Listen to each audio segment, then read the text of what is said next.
Good afternoon, everybody. My name is Tejas Joshi. I'm the Director of Liver Diseases at Marshall University, Assistant Professor of Medicine, and a Hepatologist at Marshall University School of Medicine.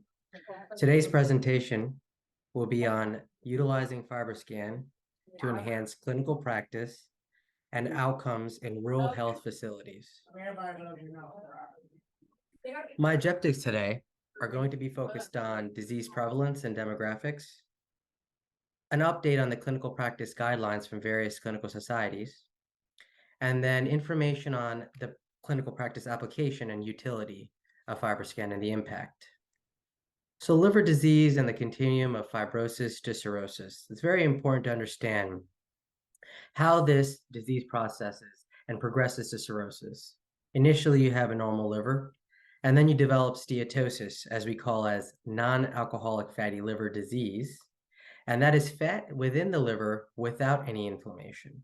Once inflammation begins, the entity is called steatohepatitis, or NASH, as some of you may have heard of this. And it is through this inflammation where fibrosis develops, and eventually we have scarring called cirrhosis. And that itself is a risk for liver cancer. Now, what are the percentages here, and what is the incidence of this? Well, first, to speak of the spectrum in the general world population. A third of these patients go from a normal liver to just having fat in the liver. Then about 25 to 30% of these patients will develop NASH. And within a process of 5 to 10 years, quite silently without symptoms, about 20% of these patients go from NASH to cirrhosis. 10% of these patients can develop liver cancer, ultimately leading to needing a liver transplantation. Now, in the US, following the general population, about 1/3 of these patients here in the US can have non-alcoholic fatty liver disease. Now, these patients have metabolic syndrome, close to 70% of them. And of that, how many of these patients have diabetes? 60 to 70%. How many of our patients we see on a day-to-day, whether it's in our primary care clinics, whether it's in our endocrinology clinics, do we see patients with diabetes? Quite a lot. So you can see that there's strong correlation. Now moving to then NASH, which is the one that progresses to cirrhosis. In the general population in the US, you'll have about 10 to 15%. About 40% of these patients have diabetes, and then a third of these patients have obesity. And we know the US is quite burdened right now with an epidemic of both obesity, metabolic syndrome, diabetes, and we see these patients on a day-to-day. And so understanding what they're at risk for and how to better help them is extremely important. So non-alcoholic fatty liver disease is now the most common form of liver disease affecting nearly 1/3 of Americans. Here, this slide and this pictures are able to help you understand where in the pie does NAFLD fall and where do other etiologies, hepatitis B, C, the viral hepatitis, alcohol-related liver disease. You can see that they're just a smaller portion compared to how large of an etiology that NAFLD and NASH is. And in regards to what these processes cause to cirrhosis, you'll see that NAFLD holds a very strong portion of the pie as a big risk factor for developing cirrhosis. So we're seeing these patients in our primary care side, and I mentioned that a majority of them are asymptomatic, and they begin and enter our world through the primary care side. What do primary care providers generally rely on? They rely on liver enzymes being abnormal. Maybe if an ultrasound were to come into their office, somebody had gotten it prior, they may rely on that. But what we've learned is that these are poor diagnostic indicators of NAFLD or specifically NASH.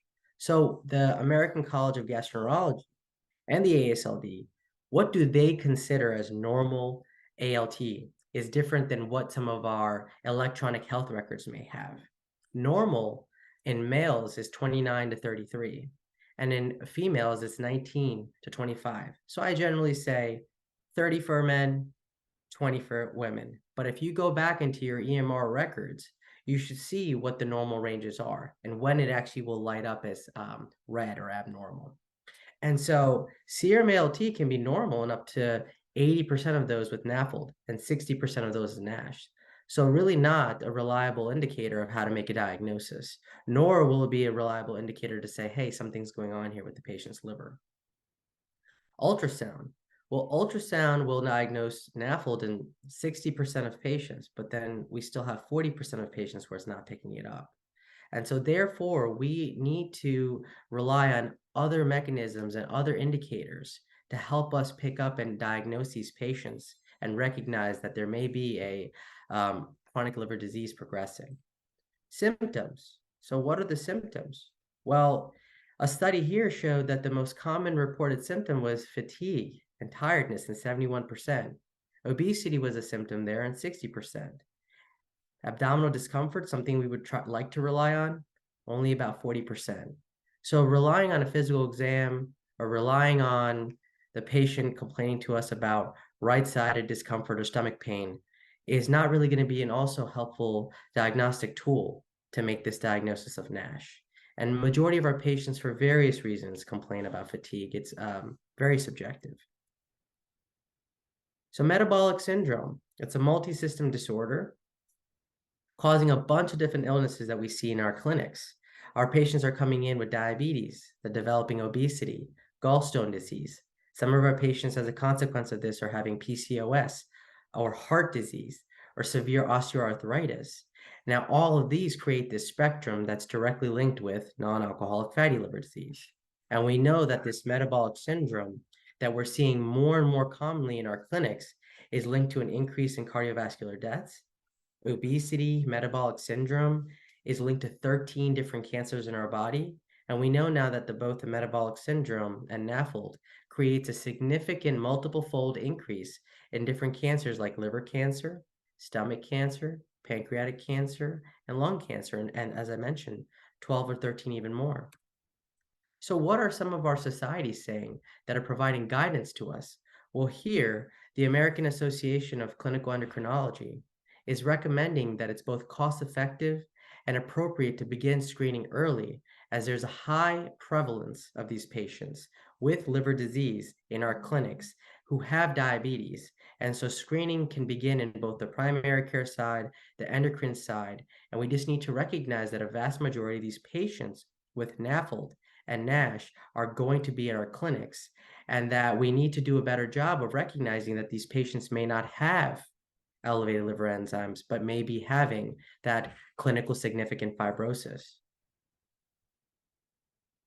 Here we have the updated American Gastroenterological Association clinical care pathway for the diagnosis and the treatment of those with fatty liver disease and recognizing it. Timely diagnosis is important. And what are we seeing? Those with type 2 diabetes, it's recommended that all type 2 diabetes should be tested and follow this algorithm.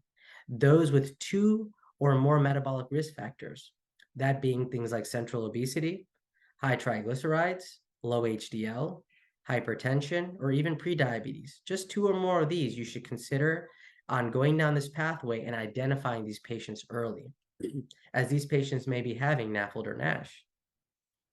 Now, there are about 15 different medical experts from various different clinical societies, endocrine, hepatology, primary care, GI, that all came together and came up with this consensus to then come up with this pathway.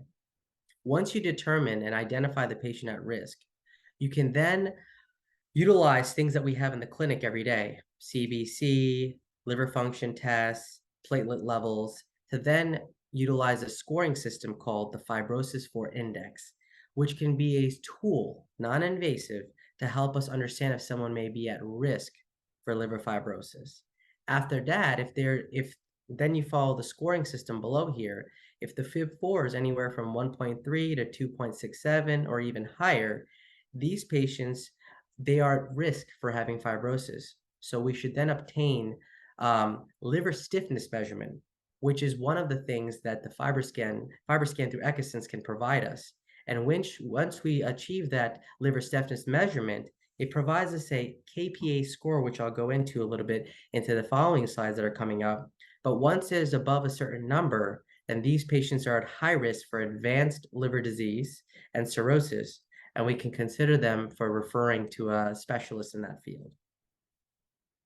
So I mentioned the words fibrosis 4 index. This calculator is available through the web search.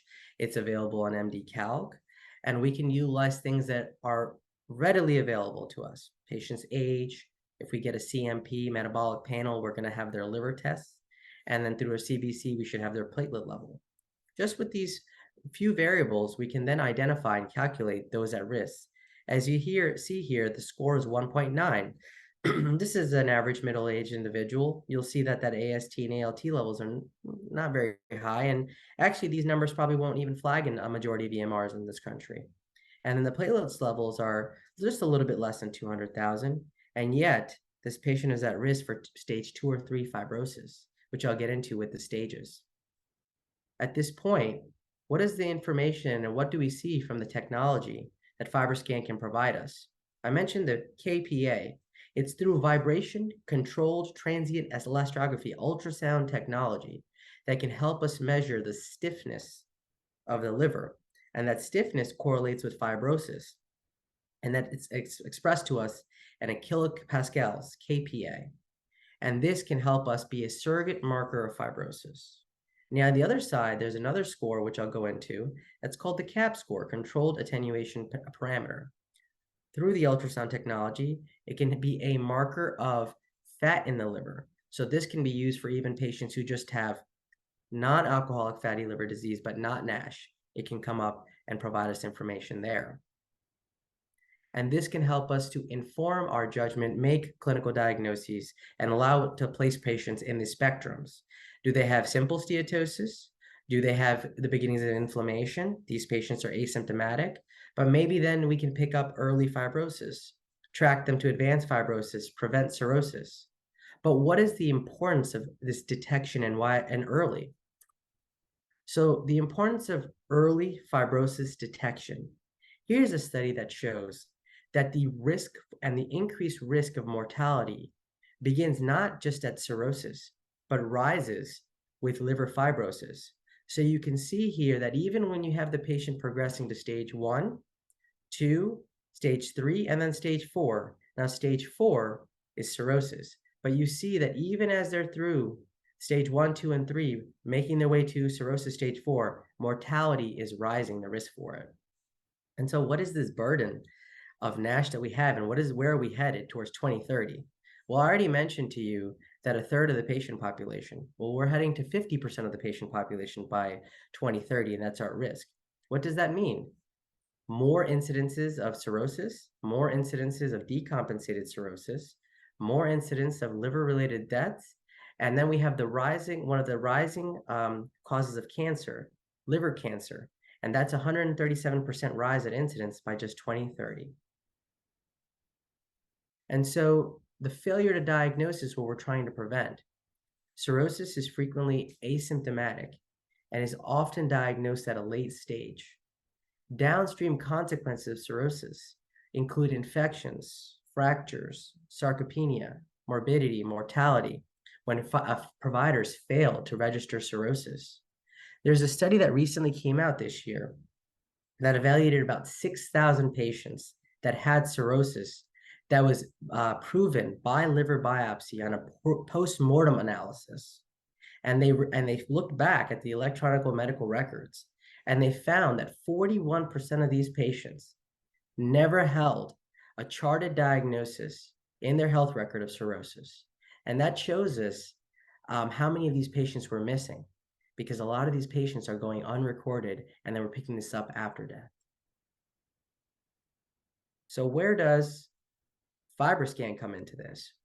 The technology is growing and growing. You have the ability now of these different machines, which Kaylee can go into in detail if needed. But we have the Mini, the 430, the Compact 530 portable machines, and now the new Expert 630 that's available in multiple centers. The probe itself, it's ultrasound-guided technology through a mechanical actuator, ultrasound crystals that are able to give us various information that I mentioned prior. It is through that CAP score that we pick up that fat and the steatosis, and it's through that KPA and the vibration-controlled technology that we can pick up that stiffness that can help us determine the fibrosis in the patient. And what does that stiffness mean? There's a word in the liver world called portal hypertension, and I'll go into what this leads to in regards to clinically and the manifestations of cirrhosis and liver disease. As you have the increase in fibrosis and the development of scar, you have the development of the stiffness creating resistance to the flow of portal blood through the liver. And in this increase of resistance from the scar tissue, fibrous scar tissue developing, you have the swelling inside the hepatocytes in the liver. And you have these changes between vasodilators and vasoconstriction. But ultimately, all this inflammation and stiffness is creating an increased resistance to flow. And what does that mean to us clinically? Well, as the patient reaches stage 3 into stage 4, we have that fluid in the belly developing, which we call ascites. We have the inability to filter toxins, which we call encephalopathy. We have the risk of varices, swollen blood vessels in the esophagus and throat. And that can lead to these blood vessels bursting and popping called variceal bleeding. And then we eventually can have infections of the fluid and then shutting down the kidneys. All of this are part of the spectrum of the disease severity and part of what occurs as that fibrosis progresses to stage 4 fibrosis cirrhosis. And one thing to note is that you can have this inflammation and this resistance to flow even at stage 3. And so it's not just when you get to cirrhosis, but when you get to the end stages of fibrosis that create this advanced liver disease. And these create an increased risk for that liver cancer to develop as well. And so there's a value in measuring this portal hypertension or this increased blood pressures in the liver system. It helps us monitor the progression of liver disease moving towards cirrhosis. It helps us predict which one of these patients are going to be at risk for death and through these complications. It helps us determine which patients we may not need to refer to a surgeon or letting the surgeon know that, hey, this patient has these scans done and has these risks, but I'm still referring to you, but they're high risk. It allows us to monitor response to different therapies. These can be changes in lifestyle modifications that begin in the primary care clinic or changes to medications that we're giving in our endocrinology clinic. And then it's also an ability to identify non-responders. So we're doing something in clinic, we're starting patients on medications, they're losing weight or they're improving their diabetes, but we want to know who's responding or maybe we're missing something. Well, we go from invasive to non-invasive because we want to try to determine those who have this fibrosis, who have this portal hypertension. And what we learn here in this slide is that biopsy and directly measuring pressures are good, but they're invasive measures. And that what we have access to now is this liver stiffness measurement through FibroScan, and we have the ability to kind of pick up who is at risk for these. And the machine is providing us numbers, that KPA number. And what we know is that when that number reaches the number 14, we start to determine that this is stage 4. The patient comes back to you in clinic and we scan again. And now the number is going up 30, 40, 50. And what does this mean? That we understand that the patient is now at risk for developing those varices. By 50, they're at risk for developing the fluid in the belly. By 55 plus, now the risk for cancer rises even more. The risk for bleeding rises even more. And so just in our clinic, when we have an understanding of we're getting the machine, we're ordering it for these patients, we're starting to understand that, hey, this number is going up. Either I need to let the specialist know that this happened, or I need to get them to the specialist as well. So it helps us kind of make these clinical judgment calls. Now, liver stiffness measurement can be repeated every 12 months, or you can repeat earlier if there's a severe clinical change in their liver disease status. And how do you know if the patient's improving? Well, if there's a decrease by 20% in that number as well, you know that you've made a clinical difference in the patient as well through different therapies or maybe lifestyle modifications. This is a study that looked at both mortality and those clinical decompensations, and they compared how good and how well stiffness measurement, that KPA, did in compared to liver biopsy, and it performed really well. And what these outperformed were those blood tests that try to determine fibrosis. These blood tests, like FibroTest and other fibrosis-related tests, they also rely heavily on inflammatory markers. But when we get to end-stage cirrhosis or severe liver disease, Or if the patient has developed cirrhosis, but then controlled a lot of their disease processes, like their diabetes is now controlled, they've lost weight, the liver enzymes can come down. And so when you do a fibrosis-related blood test, if you don't have that inflammation at that moment, that means that you may miss this diagnosis. There may be a decrease in the specificity and the sensitivity falls because they're relying on inflammation as well. But this inflammation is gone and the scar has settled in. But the FibroScan does a good job in picking up that stiffness. Now, some of us may know and have our patients on beta blockers like carvedilol, propanolol, and we want to know that maybe the patient went out to a cardiologist or went up to GI, they came back to us, and we did a repeat FibroScan. Now we can actually use these stiffness measurements to determine, are these medicines actually working? Because studies, as you see in front of you, are showing that before and after, we actually have an improvement and a drop in that fibrosis number, the KPA. And so we can actually determine responders and non-responders. Another thing that's kind of all over the news, and a study that we've done at our university, is looking at those who are placed on GLP-1 agonists. In our diabetes and primary care side, we're seeing the words Ozempic. On the obesity side, we're seeing the words Wegovy.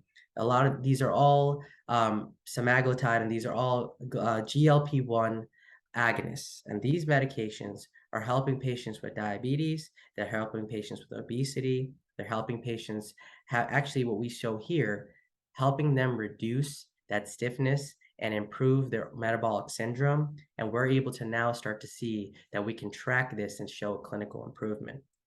Some of our patients, they may be suffering from severe obesity, and we may refer them to a bariatric surgeon or refer them to a weight loss clinic or refer them somewhere where there's some type of modality going to help them improve their metabolic syndrome and their weight loss.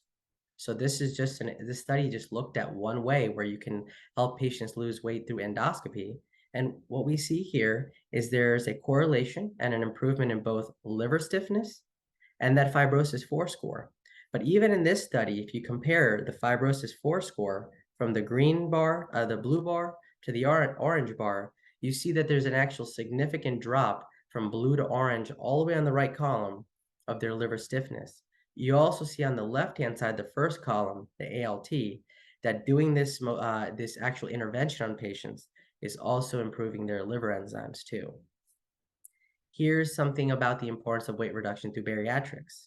On biopsy, it's been shown as well that both we have an improvement in fibrosis, and we can track this with a number of weight loss, 0 to 5 kilograms, 5 to 10 kilograms, more than 10 kilograms. We see an improvement in NASH, and we can track this with the FibroScan.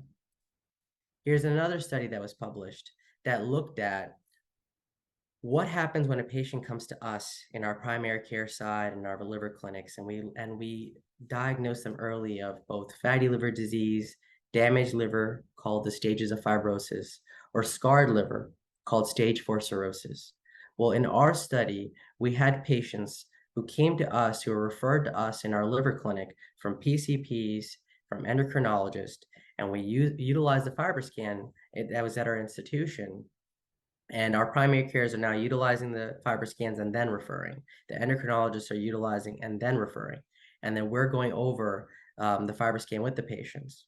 At that time, these patients were given information on lifestyle modifications, which included various exercise techniques, how much to exercise, and provided with a Mediterranean diet, and educated on the severity of their liver disease. After that, these patients were followed up in 90 days.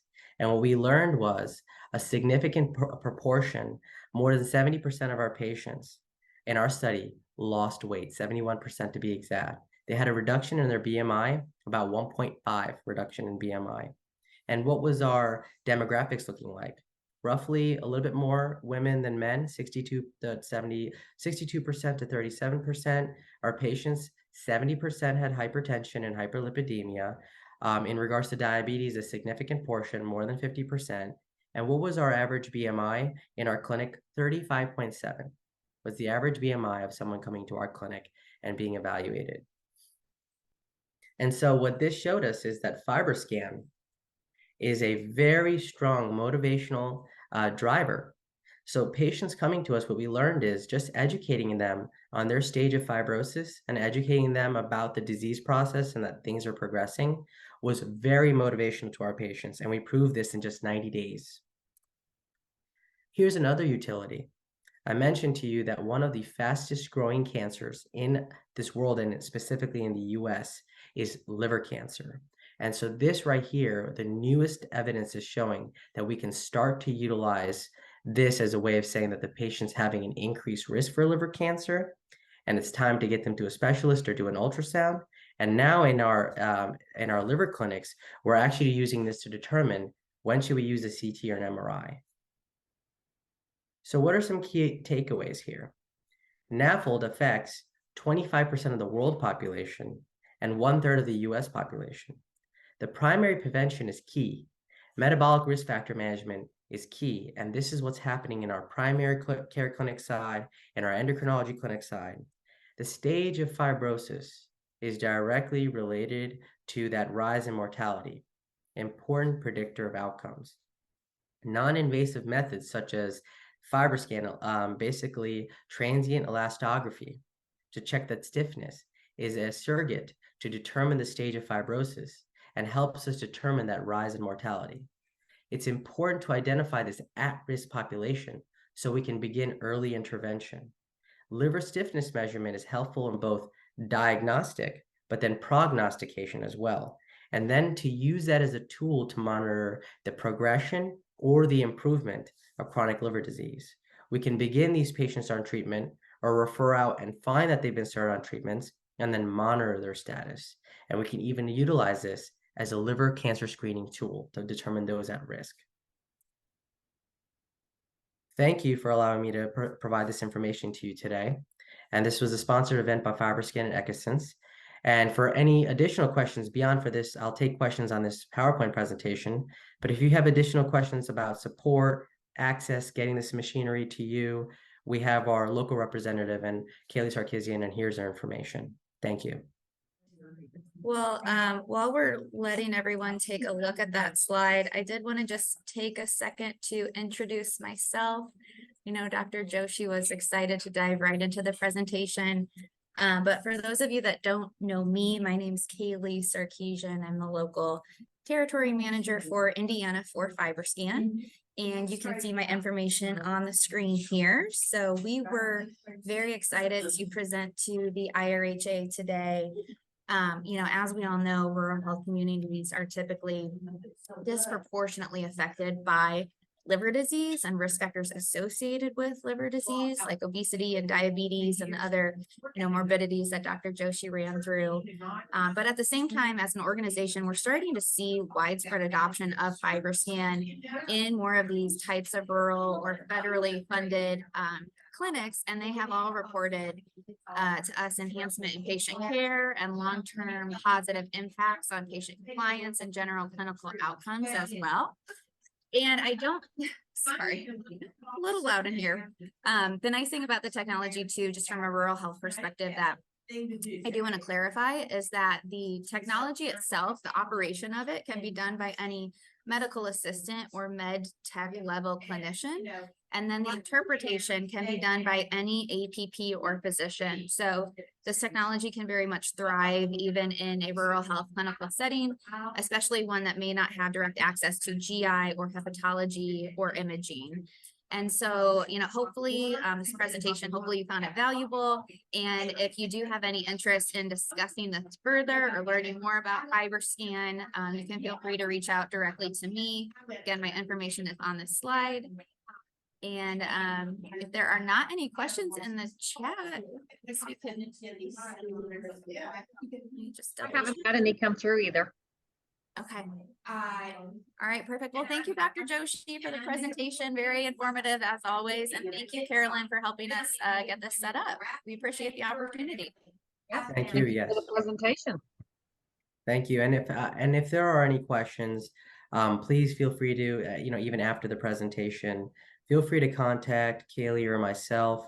These can include questions about, more questions about how we're utilizing this at our institution, how the primary care providers are utilizing it to refer to us, the endocrinologists, how we're seeing patients respond to it, who's doing our reading, which is APPs and our providers. Anything on logistics, I'm here for you. Kaylee's here for you. Please feel to contact us. All right, thanks everyone.